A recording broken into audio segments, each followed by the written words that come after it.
Assalamualaikum warahmatullahi wabarakatuh. Baik, teman-teman, mari kita bersama-sama menyimak video ini. Di kesempatan ini saya hanya berpesan para pemimpin kita, mulai dari Bapak Presiden sampai kepada para ulama-ulama dan seluruh komponen masyarakat mayoritas ini, mari kita bersatu, saudara-saudara. Hukuman berat sekali akan kita terima kalau kita murtad dari Islam, munafik terhadap agama ini. Kita tidak diperhitungkan lagi sebagai umat Nabi. Nauzubillah summa nauzubillah, tempat kita adalah neraka jahanam. Tapi jika kita berkasih sayang, saling mengampuni, tidak saling menyakiti, bahkan memenjarakan, Allahu Akbar, keberkahan itu tidak di akhirat, di dunia pun kita akan bersama-sama. Maka bangsa ini menjadi bangsa yang baldatun, toibatun, warokun, gofur. Beberapa minggu ini saya perhatikan setiap tayangan televisi selalu mengungkit itu.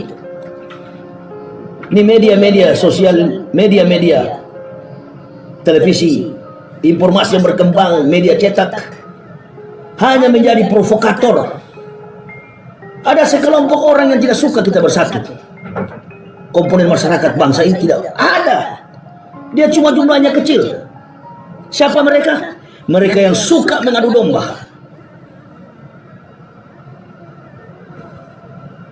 Saya pribadi orang yang tidak pernah ada dalam organisasi Islam manapun. Kepentingan kami masuk Islam adalah tujuan kami surga. Allah memberikan sedikit kemampuan untuk saya bisa berdakwah, saya berdakwah dengan tidak pernah meminta pembelaan makhluk. Ini ustu bi rabbi wa rabbukum, hanya bergantung atas pertolongan Allah Subhanahu wa taala. Hadza sirati mustaqim, itulah jalan yang lurus. Karena saya sadar bahwa kehadiran kami di dalam Islam itu atas berkat hidayah dari Allah, rahmatul hidayah. Oleh sebab itu tidak ada kepentingan lain kecuali akhirat. Dengan kondisi seperti ini, saya menyarankan kepada orang-orang yang ada di sekitar Habib Bandar Rizik Syihab, biarkan beliau istirahat untuk mengatur program dakwah selanjutnya. Saya dalam perjalanan ketika beliau tiba, saya, suami, istri, dan anak di perjalanan dari Jambi kami menuju ke Bakauni tidak terkejar.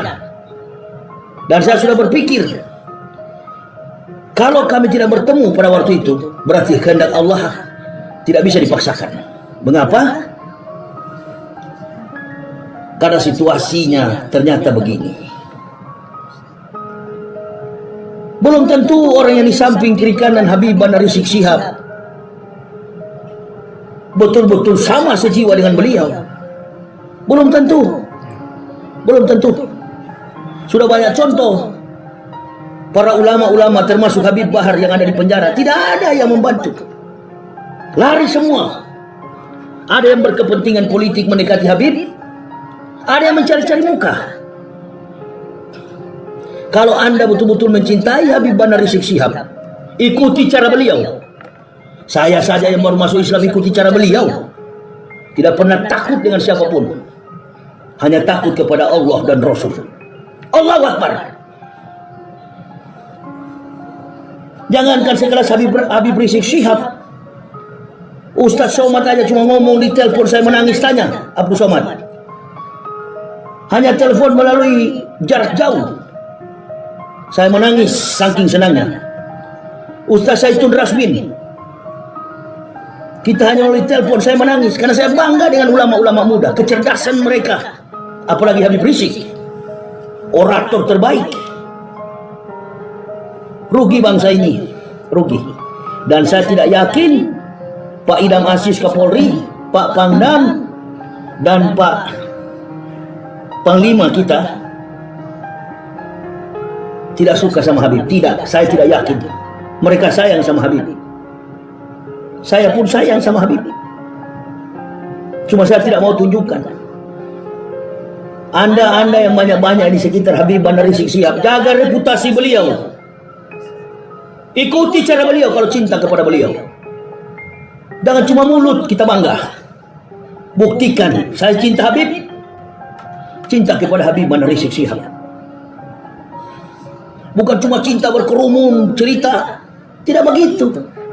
Menjauhkan beliau dari bahaya, menjauhkan beliau dari tindakan-tindakan yang tidak baik. Sudah berimbas, sudah banyak membias, sampai gubernur pun sudah menjadi sasaran. Orang-orang yang membenci Islam, orang-orang yang tidak suka negara kesatuan Republik Indonesia utuh dan bersatu masyarakatnya, itu yang tidak suka. Bahkan mantan Panglima ABRI, mantan Panglima Angkatan Bersenjata Republik Indonesia, mantan Panglima TNI Jenderal Gatot Nurmantio dikatakan macam-macam dengan kata-kata kasar. Saya tidak bisa mengucapkannya. Di mana akhlak revolusi mental yang diusung oleh Presiden Joko Widodo? Sampai hari ini saya nggak percaya mereka nanti akan pensiun. Joko Widodo ini akan ada waktunya dia turun dari kursi kepresidenan. Daripada bola ini bergulir terus dan keuntungan dimanfaatkan oleh orang-orang tidak bertanggung jawab yang maunya negara ini pecah, baik media-media sosial, media-media televisi swasta. Kalau boleh saya sarankan, bukan dialog, bukan rekonsiliasi, debat secara nasional di depan publik dari segala persoalan yang menyeruak di publik selama ini, baik mulai persoalan Omnibus Law dan lain sebagainya. Utus dari tim Habib Rizik, oposan Demokrat, PKS yang menolak, debat di depan publik. Hanya cara itulah salah satunya untuk membungkam mulut siasat politik para pembenci Islam dan juga orang-orang yang tidak suka negara ini bersatu.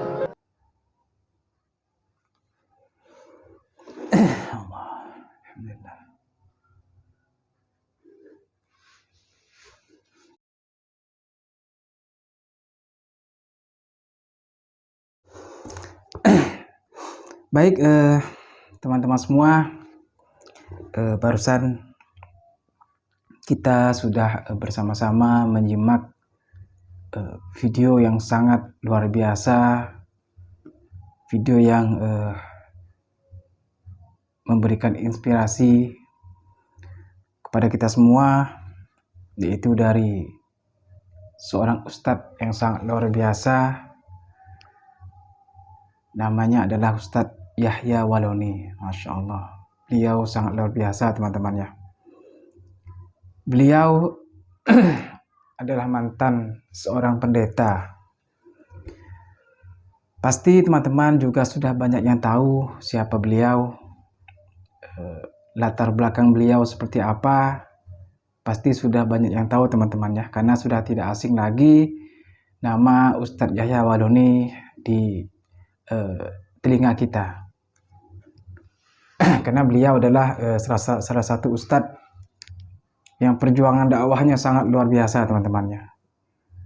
Beliau berdakwah tanpa ada manajemen apapun, yang artinya sendiri, hanya dengan keluarganya, anak istrinya. Beliau berdakwah kemana-mana, beliau berdakwah hanya didampingi oleh anak istrinya teman-temannya. Masya Allah, sangat luar biasa beliau ini. Dan pada akhirnya beliau wafat dalam keadaan berdakwah teman-temannya.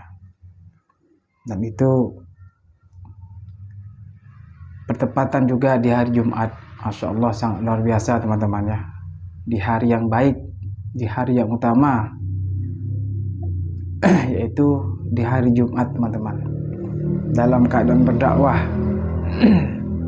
Masya Allah, sangat luar biasa teman-temannya. Dan pesan beliau juga dalam video ini itu sangat luar biasa teman-temannya. Beliau ini menunjukkan bahwa kecintaannya kepada para habaib terutama kepada Habib Rizik Syihab, yaitu imam besar umat Islam atau dari organisasi FPI teman-temannya. Nah, beliau dari dulu ini memang cinta terhadap para habaib dan ulama teman-temannya. Kepada Ustadz Abdul Somad juga beliau sangat cinta kepada ulama-ulama muda. Bahkan mungkin dulu teman-teman tahu kan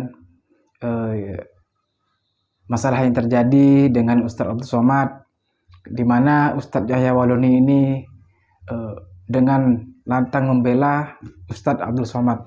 Nah, kita mungkin teman-teman juga sudah pada tahu. Itu menunjukkan bahwa beliau ini teman-teman cinta kepada ulama-ulama, kepada para habaib, para kiai. Masya Allah, beliau memperjuangkan agama ini itu luar biasa teman-temannya. Apalagi latar belakang beliau ini dari seorang non-muslim. Bahkan beliau ini mantan pendeta teman-temannya.